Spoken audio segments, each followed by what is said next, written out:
What is up, guys? Zorska is here with Minuttia, and today we are going to break down the process of creating a content brief for your writers step by step. Let's get into it.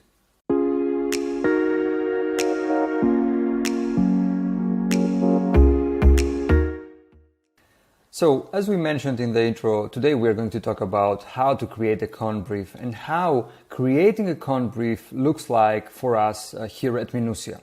First, we are going to break down the elements of our content brief template, as you can see here, and then we are going to jump into a finished content brief for one of our clients, and we are going to break down each of the elements that we have chosen, each of the sections that we have chosen, why we have chosen this title, meta description, URL flag, and so on and so forth. In other words, by the end of this video, you will be able to know exactly how our step-by-step process for creating content briefs works for any given topic. Okay, so without any further ado, let's get into the template that we have here.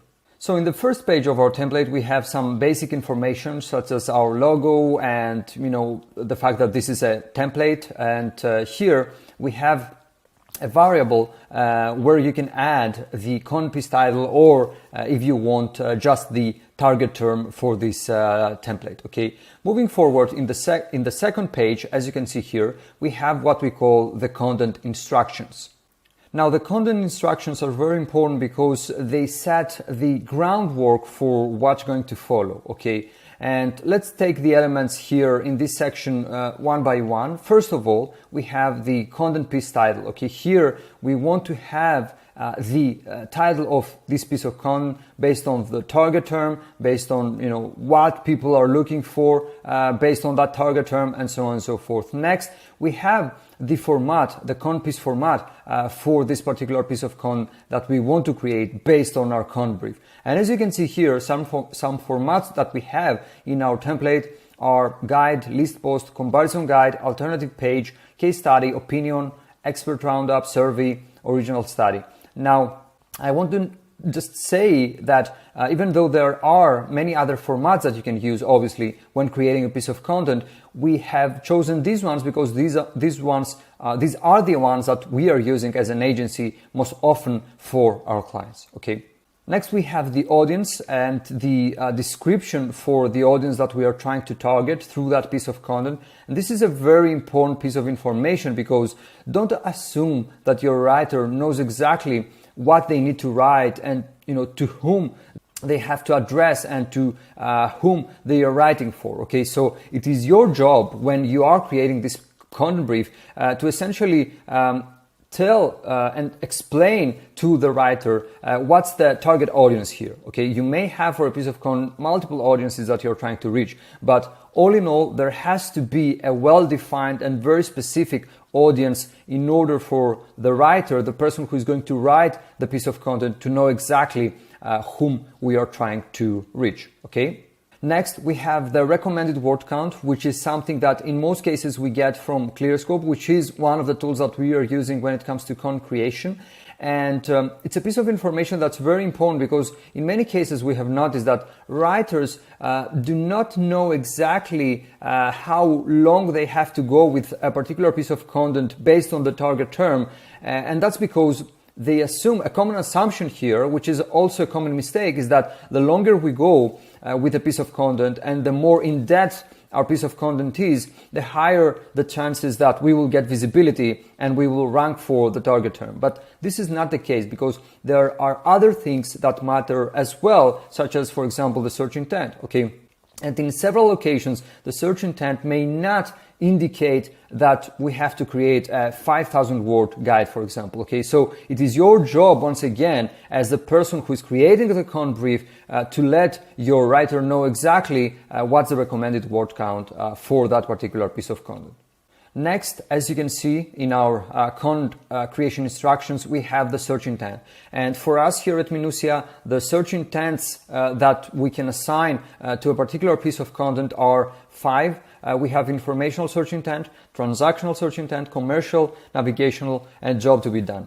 Now, before we delve any further, let me just say that job to be done is something that you will not find in most guides around the topic of search intent. It is something that we have developed internally and that we have seen working for our clients, okay? And also, it is a way for us to communicate internally what is the scope behind a new piece of content, okay?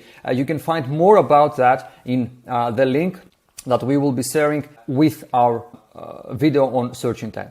Moving forward, the next piece of information that we have here, as you can see, is the Clearscope report URL. Now, Clearscope is a tool that we are using as part of our content creation process, and it is essential for us when the scope is to reach a search audience. In other words, when we want to optimize a piece of content for SEO, to include a Clearscope report URL and maybe include some more information, additional information around that through the video brief. And more on that later. For now, just keep in mind that Clearscope and passing on the Clearscope report URL is very important for our writers, because Clearscope is an integral part of our content creation process. Next, what we want to give is some relevant content pieces, or in some cases some competing content pieces that our writer can take a look at before they start working on a piece of content, in order to familiarize themselves with the topic, in order to understand what the topic is all about, what the other pieces of content on the SERPs are doing well and that we can learn from. And in other words, just get some context as to what we are trying to achieve here. Something important obviously here is the fact that when you're passing on competing pieces of content, you always have to stress the importance of not linking back to or referring these competing pieces of content, because essentially you will be competing with those pieces of content on the SERPs, okay? And you wouldn't want to link back to them. Last but not least, we have, as you can see here, a link to a video brief that we prepare for almost all the content briefs that we create here at Minuttia, okay? And this is extremely important because it adds even more detail and even more guidelines for the person who is going to create the piece of content, in order to let them know exactly what we want them and what we expect them to do for this particular piece of content. And with that, we have essentially covered all the content creation instructions for a content brief that we create for either one of our content creators or for one of the content creators of our clients, okay? Next, as you can see here, we have the intro, okay? We get right into things and we start with the intro. And the intro is one of the most controversial, I would say, sections of a piece of content, of a blog post, because the opinions differ as to how the intro, a good intro, should be structured, okay? Now, for us here at Minuttia, the intro is a great way and a great opportunity to capture the attention of the visitor, the person who has clicked on your result on the SERPs and has visited essentially your page, and capture the attention in order to get them to scroll down the page and start reading what you have to offer and what you have promised them essentially, okay? And as you can see here, we have, this is part of our template, obviously, and we have the first and most prominent piece of information here is that we want the intro to be around 75 words, and we want to share an overview of what's going to follow, okay? In other words, we want to set some expectations as to what people can expect to get out of this piece of content. Next, we want to give some information on the audience. For example, we may be addressing beginners here in a particular topic, and if we are doing that, then we cannot include complex words or jargon, okay? And next, we have some very basic but very important, nevertheless, things that we want writers to keep in mind when they are creating their intro for any given topic, okay?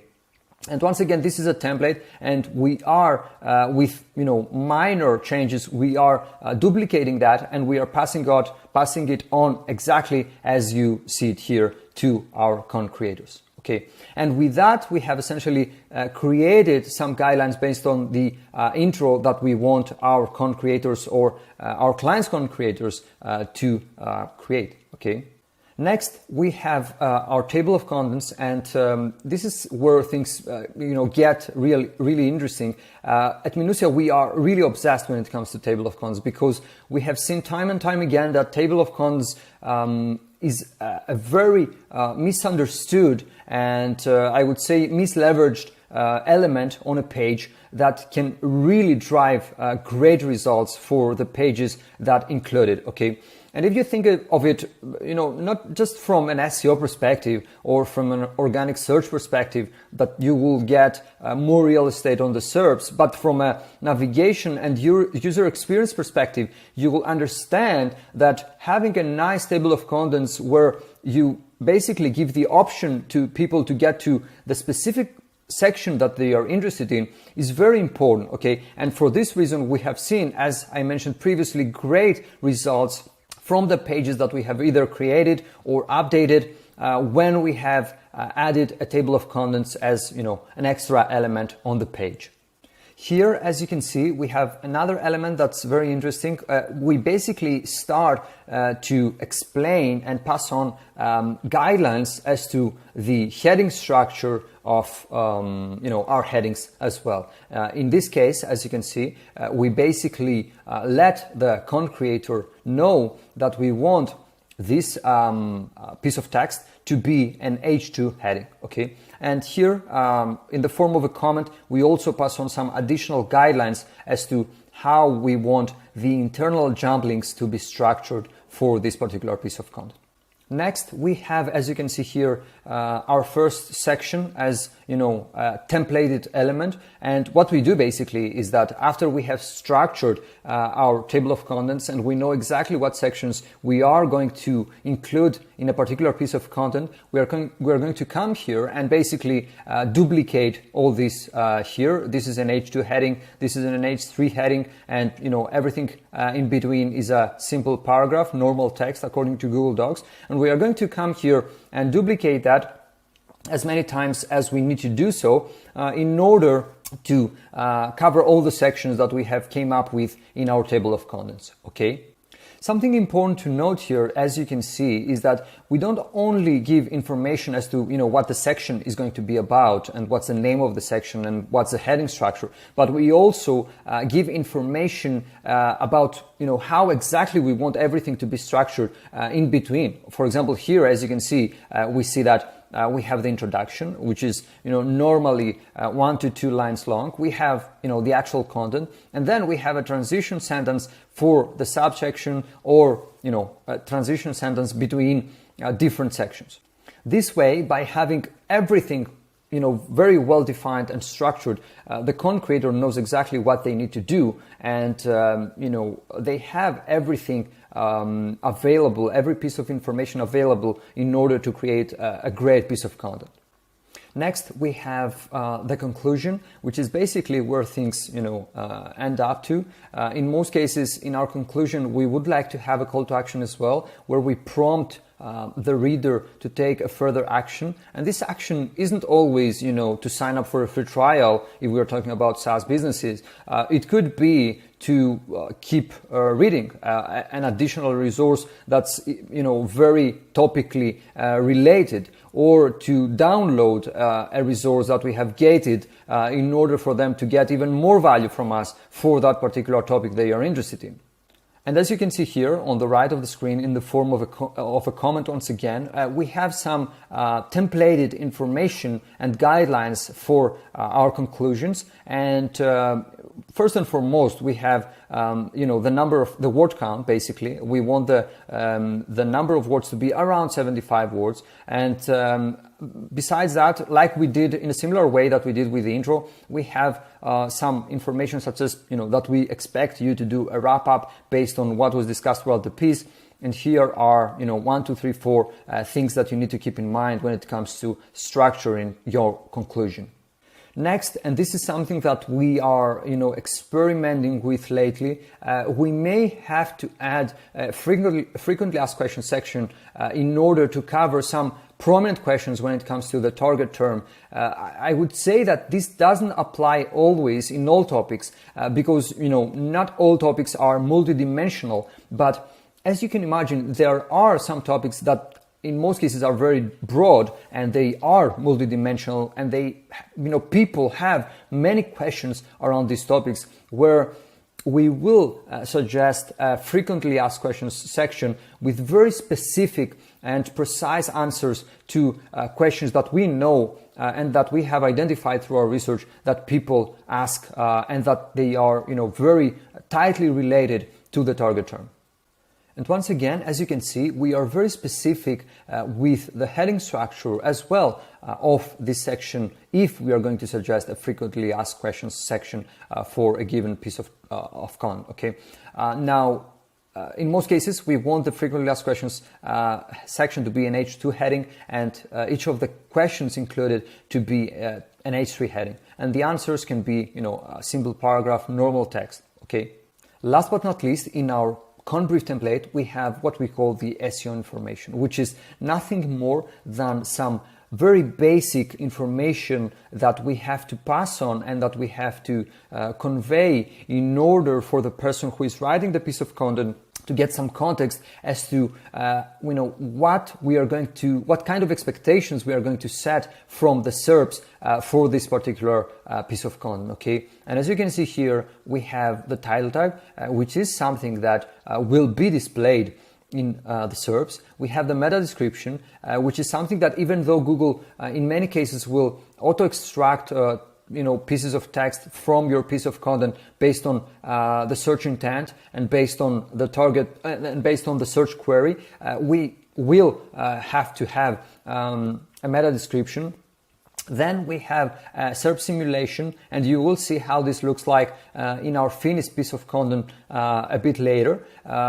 We have the target term, obviously, and we also have a URL flag, as you can see here towards the end. And obviously, these are all recommendations, and the logic behind them is very simple. Basically, we want to satisfy search intent as much as we can, and obviously, at the same time, as I mentioned previously, we have to set the right expectations as to what people can expect to get from this piece of content if they were to click on that result on the SERPs.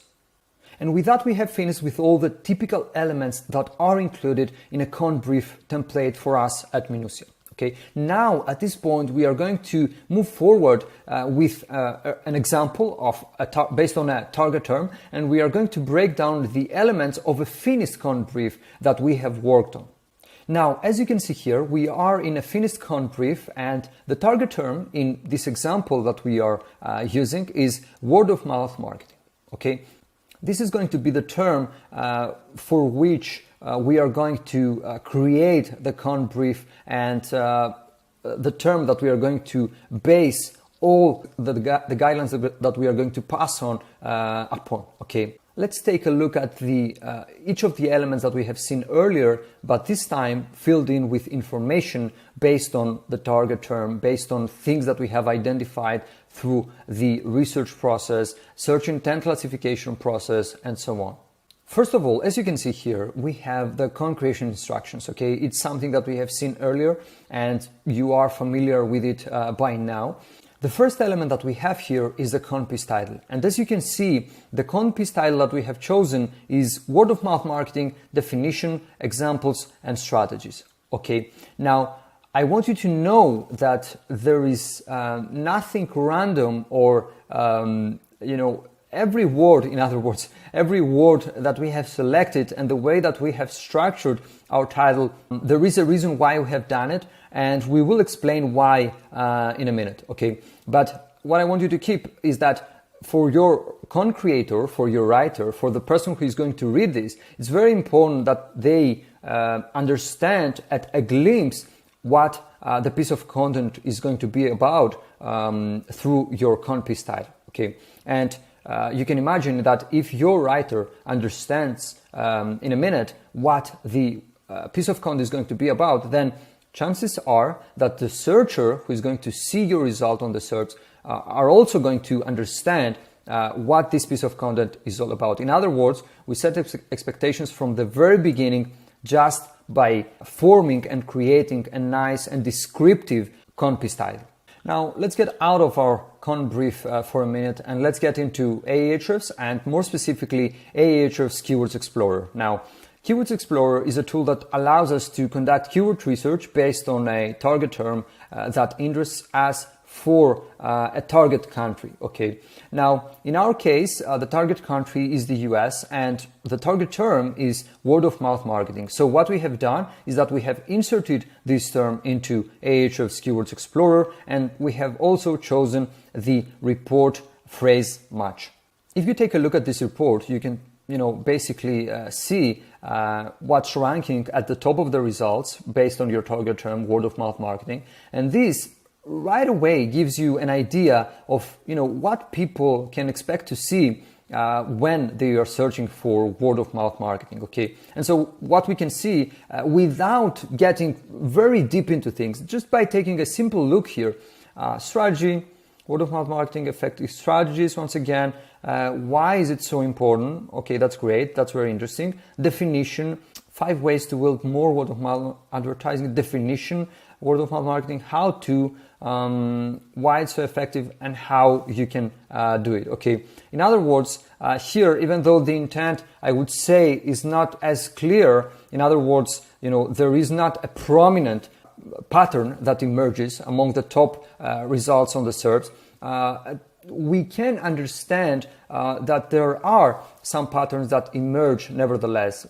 People are searching for a definition to word of mouth marketing. They want to learn what this is. They want to learn why it is important and how they can use it in order to grow their business, and how it can help them grow. And also they want to learn strategies and even see examples of companies using those strategies in order to emulate them or get inspired by them.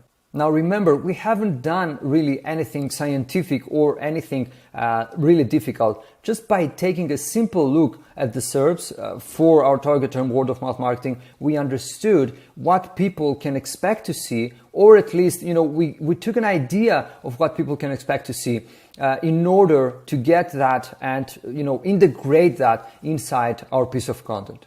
Now back in our con brief, it makes sense that what we have here is basically a guide on word of mouth marketing with a definition, examples, and strategies. Next, even though I just mentioned it, we are going to create a con piece that has as a prominent format, a guide. We are going to essentially create a guide, okay, that covers many different intents, I would say, but all in all gives and passes on all the information that someone needs to know when it comes to word of mouth marketing. Next, we have our audience, okay, and this is extremely important. It's a very important part because, as I mentioned earlier, it can basically help your con creator understand exactly what is the audience that we are going to target here. Okay, in other words, who is the person we are writing this piece of con for. Okay, and as you can see, in our case, we basically say that our reader is a beginner to word of mouth marketing. Okay, and this is something that we have understood through the analysis that we did earlier, so through the search intent classification process.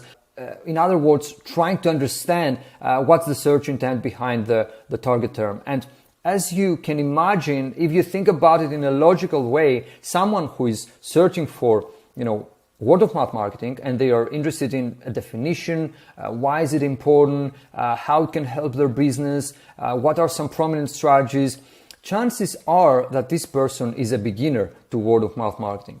And we continue by saying that for this piece of content, we are trying to target 2 different personas.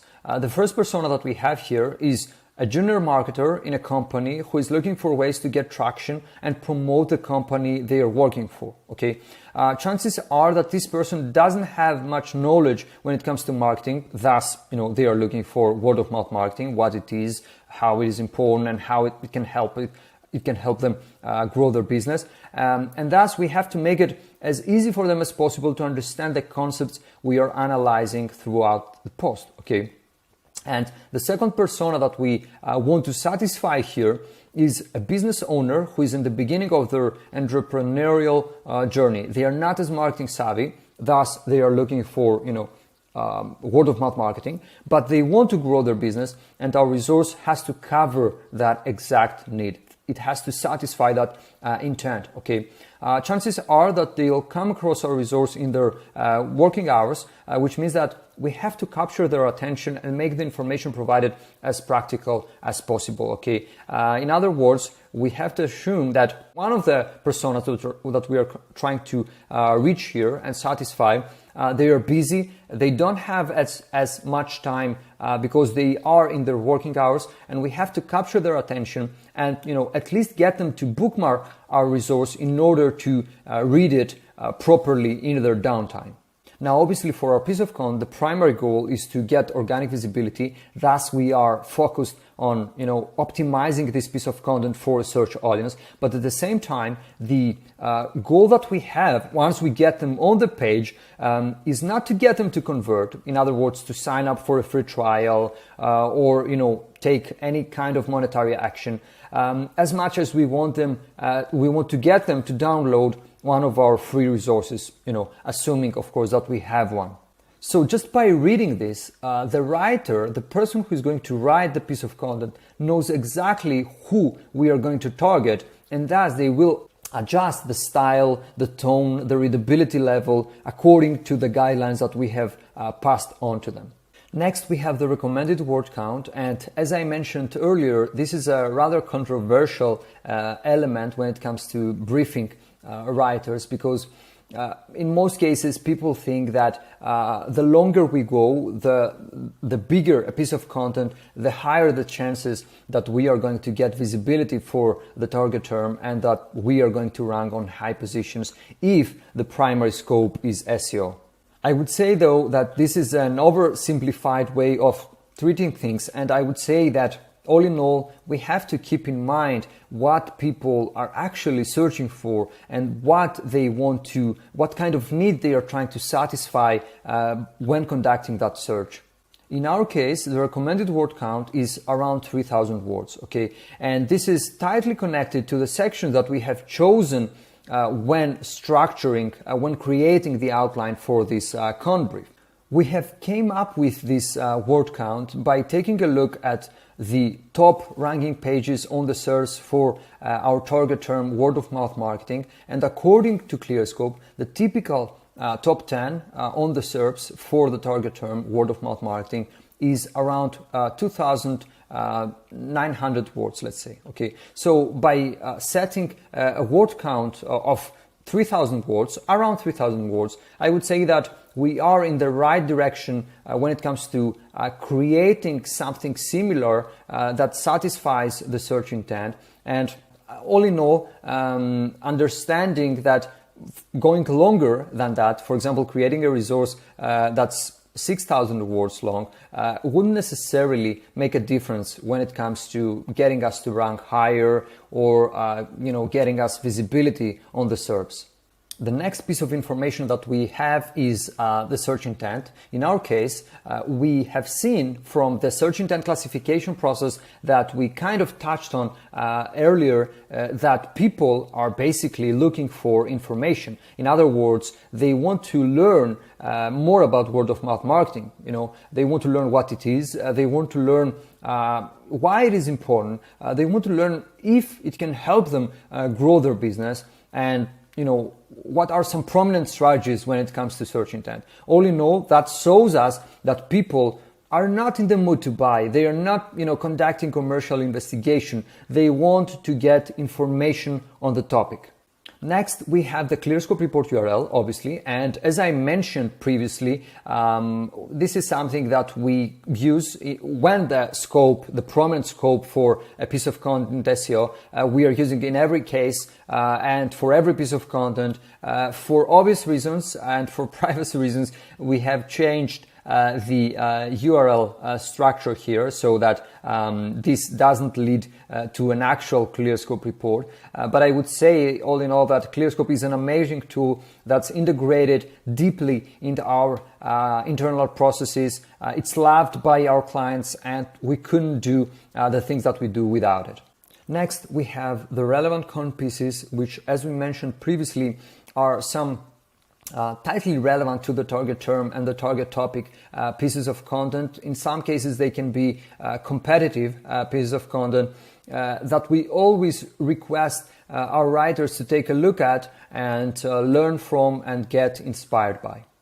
Last but not least, we have a link to a Loom video where we get into more details as to why and how we have structured our content brief this way, and give even more detailed guidelines as to how we want our writer to write specific sections in this piece of content. Next, we have the intro. It's something that's already familiar to you. In many cases, we pass on additional guidelines for our intro. In this case, though, we didn't have to actually pass on any additional guidelines, and we have just copied the comments from the template and pass them on directly to the content writer exactly as they are here.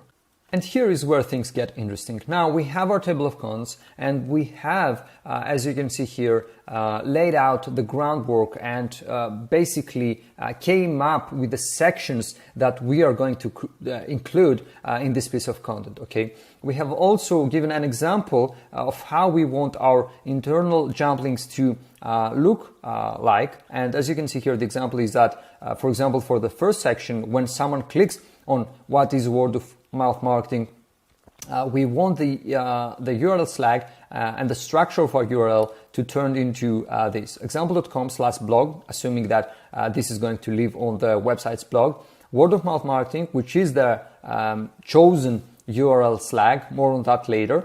And then we have what is word of mouth marketing, exactly as you can see it here. Okay, and this is important because we have seen it, as I mentioned previously, work time and time again. Now, let's see why we have chosen each of the sections that you see here, and what are the additional elements for this sections and guidelines that we have passed on to the content writer for this content brief. So first of all, as you can see here, the first section that we have is what is word of mouth marketing. Okay, we assume, since our reader, both personas, are beginners when it comes to word of mouth marketing, that one of the most prominent questions that they have in their minds is what is word of mouth marketing. And for this reason, this is something that we have included as our first section. We want to answer that question right away. And as you can see here, we have it in H2 heading, what is word of mouth marketing? And we want to have, according to our guidelines here, in the form of a comment inside Google Docs, we want to have around 250 words for the whole section. Okay, we want to give the answer to the question in the first sentence paragraph. Thus, we have the variable here. And the answer has to start with the following: word of mouth marketing is this and this and that. Okay, next we explain what we want, what kind of information we want to have in the content part of the section, which is this one over here. And next we want to make the transition to the next question, basically, as smoothly as possible, and obviously it has to be relevant as well. Now, the second question that we are answering here, and this exists, as you can see, as an H3 heading, is why is word of mouth marketing so important? Okay. At the same time, another question that we are answering here is what is the digital version of word of mouth marketing? Once again, we get into very specific details as to how we want the answer and the overall content for that subsections to be structured. And for example, you can see that in this subsection, why is word of mouth marketing so important? Once again, we want to give the answer to the question in the first sentence, and we explain basically that word of mouth marketing is important because for this and for that reason. And we also give to the writer a glimpse of what Google considers to be relevant and the best possible answer for that question by giving them the answer that's selected by Google on the SERPs. Okay, we don't want them to copy, rather than try to understand what's the intent that Google is trying to satisfy by featuring that answer. And the same thing, the exact same thing, and the exact same guidelines are included in the second subsection that we have here, once again as an H3 heading. What is the digital version of word of mouth marketing? Now, something that may be a question here for you is, okay, we can understand why we have chosen the question, what is word of mouth marketing, as the H2 heading for this section. What we can't understand is why we have chosen the additional questions as part of this section, and why it is important to include them in the first place. In general, we have two sources when it comes to picking questions that people ask on the SERPs based on a specific topic. The first one that we have is the research tab in Clearscope that you can see here in the questions section. Okay, if we find a question that's indeed relevant and that we make the connection to the target term and say that this is in fact a very important question that we want to answer throughout our piece of content, then chances are that we're going to take it and integrate that inside the con brief. Okay.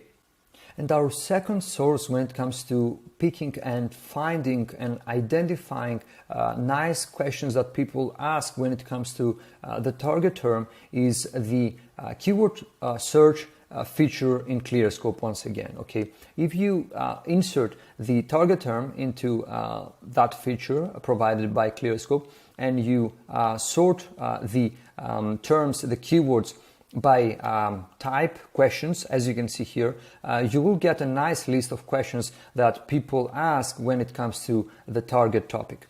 What we will do then is that we will scroll down the results and try to find questions that are important regardless of the search volume, and we will include them inside our piece of content when it makes sense. Okay, in our case, the when was the first section, at least for these two questions that we have chosen, because we have made the connection and we have seen that this is indeed the best place to add these questions and answer these questions.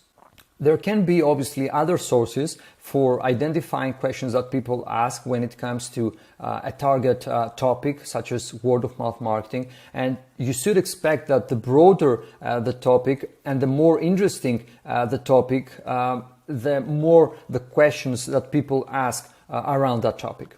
What we have next, and obviously this is also a question, as you can see here, is a different section, once again H2 heading, on how effective is word of mouth marketing. Okay, in other words, we have answered the question, what is word of mouth marketing? Now it is the time to answer the question, how effective is word of mouth marketing, because as we explained earlier, this is also something that we have identified through the search intent classification process and the analysis that we did as something that interests people who are beginners in the topic of word of mouth marketing, and they need an answer that will basically tell them that word of mouth marketing is important for this and for that reason.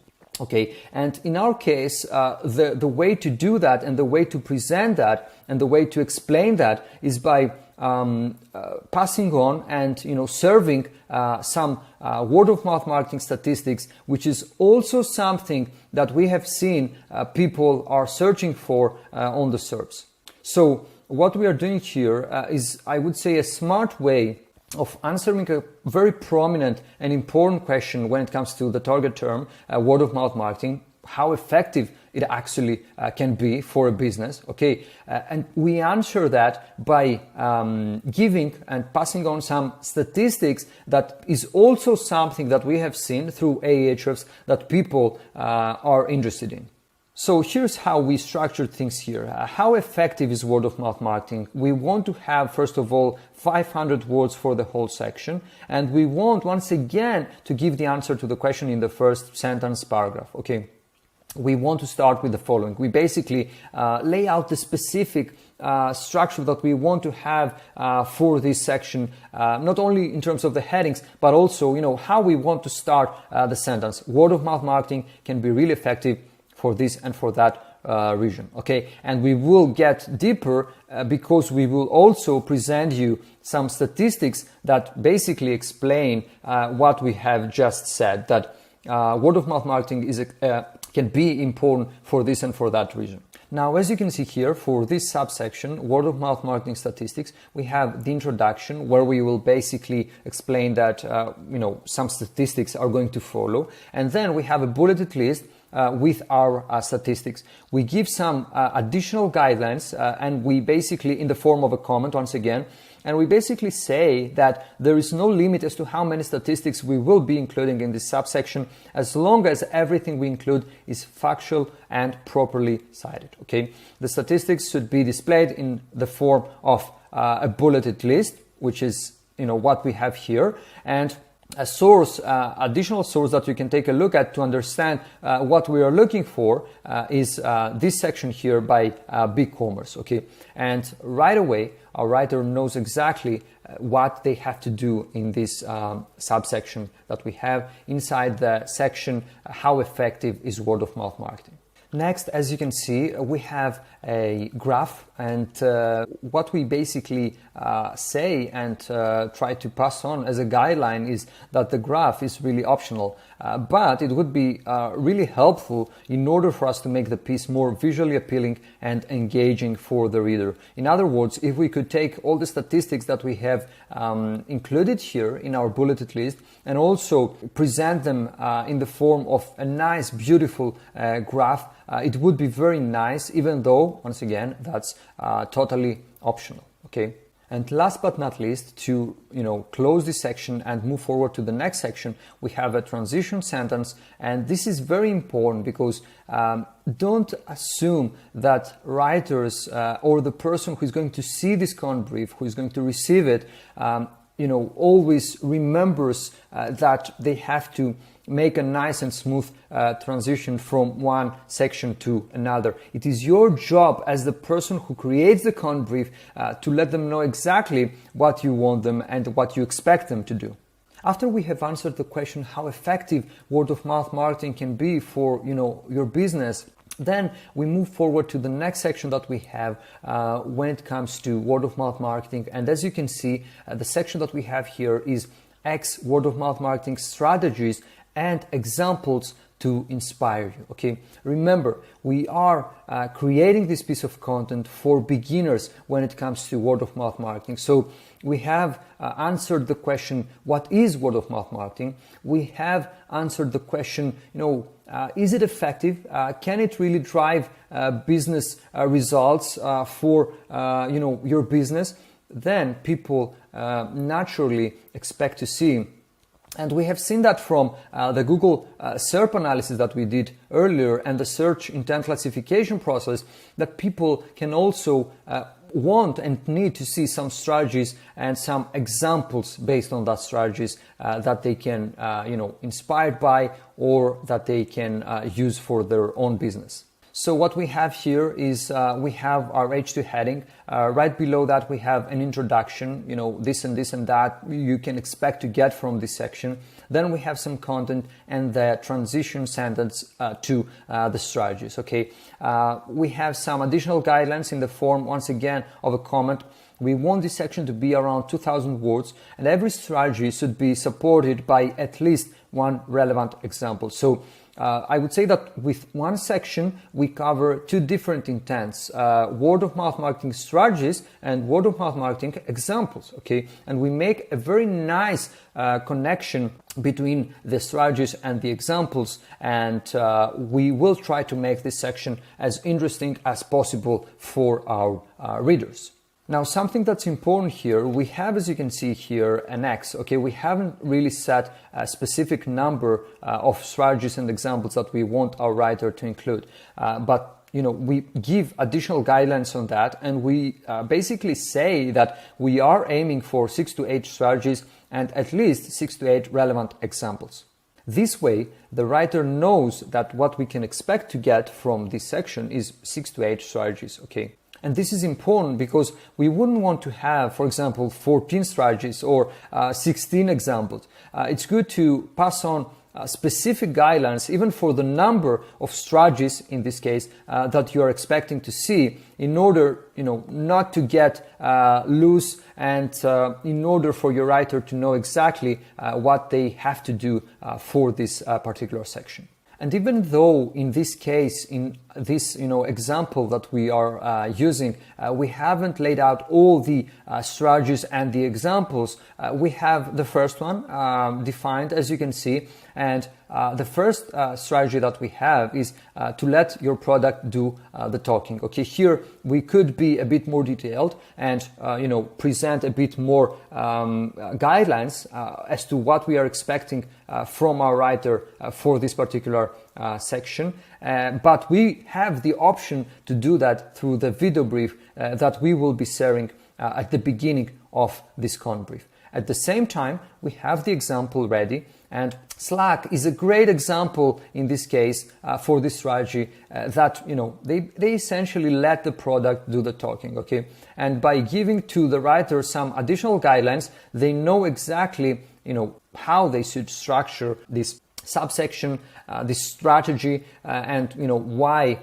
it is important to talk about letting your product do the talking. Now, scrolling down a bit, you will see that we have 8, if I'm not mistaken, 8 strategies and 8 examples. We don't really care if our writer chooses to present 6 strategies or 5 strategies or whatever, based on our guidelines, of course, because we have structured everything, and all they have to do, if they are not going to use, for example, these 2 last strategies, they can delete it and move forward with the creation process. Now, at this point, it is important to understand that we have covered several questions that we knew from the beginning that the beginner reader reading this piece of content had. What is word of mouth marketing, why it is important, and whether or not it can drive real results for a business, and what are some strategies around word of mouth marketing. At this point, after educating them and showing them the ropes when it comes to word of mouth marketing, it is the time to get a bit deeper into things and to basically start presenting our solution as one of the ways to get started with word of mouth marketing. For example, assuming that you are a referral marketing software, what you can do in this section is to present referral marketing as one of the ways to get started with word of mouth marketing. And as you can see, we have around 250 words for the whole section, and we want to explain that one of the best ways to get started with word of mouth marketing is through referral marketing. Just an example. Okay,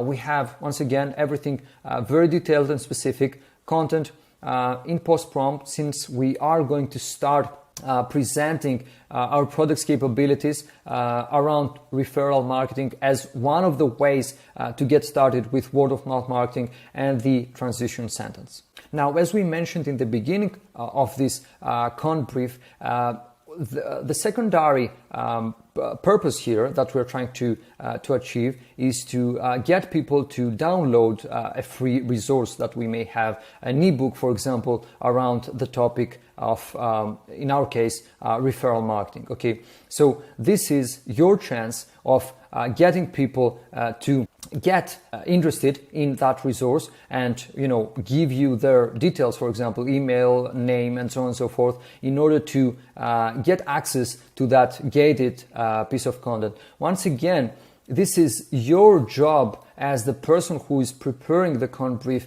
to do and to define and to plan.